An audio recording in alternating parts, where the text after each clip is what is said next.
ഞാൻ പൂർണ്ണ ഹൃദയത്തോടെ യഹോവേ സ്തുതിക്കും.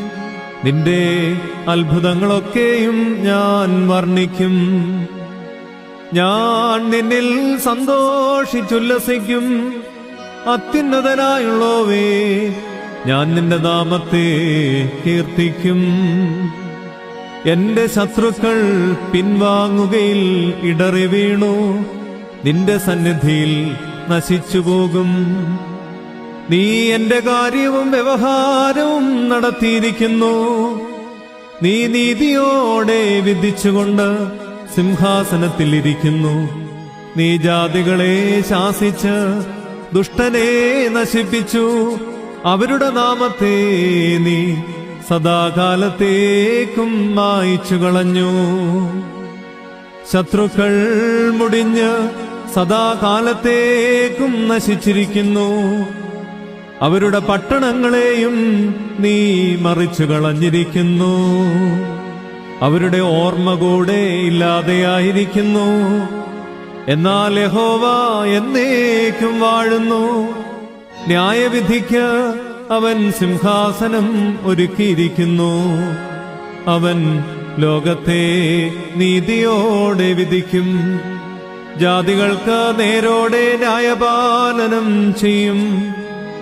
യഹോവ പീഡിതന് ഒരു അഭയസ്ഥാനം, കഷ്ടകാലത്ത് ഒരു അഭയസ്ഥാനം തന്നെ.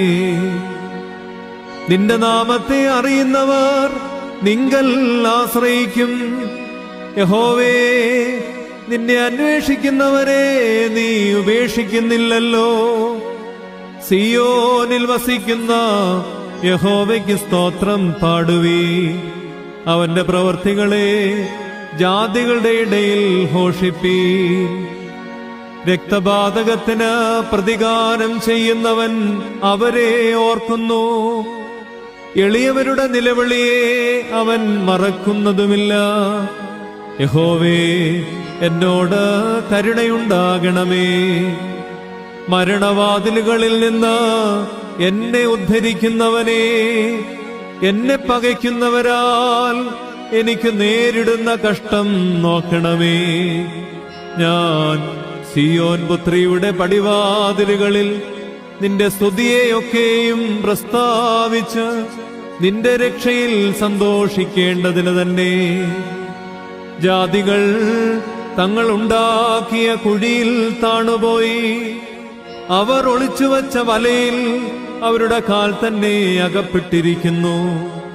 യഹോവ തന്നെത്താൻ വെളിപ്പെടുത്തി ന്യായവിധി നടത്തിയിരിക്കുന്നു. ദുഷ്ടൻ സ്വന്തം കൈകളുടെ പ്രവൃത്തിയിൽ കുടുങ്ങിയിരിക്കുന്നു. ദുഷ്ടന്മാരും ദൈവത്തെ മറക്കുന്ന സകല ജാതികളും പാതാളത്തിലേക്ക് തിരിയും. ദരിദ്രനെ എന്നേക്കും മറന്നുപോകയില്ല. സാധുക്കളുടെ പ്രത്യാശയ്ക്ക് എന്നും ഭംഗം വരികയുമില്ല. യഹോവേ, എഴുന്നേൽക്കണമേ. മർത്യൻ പ്രബലനാകരുതേ. ജാതികൾ നിന്റെ സന്നിധിയിൽ വിധിക്കപ്പെടുമാറാകട്ടെ.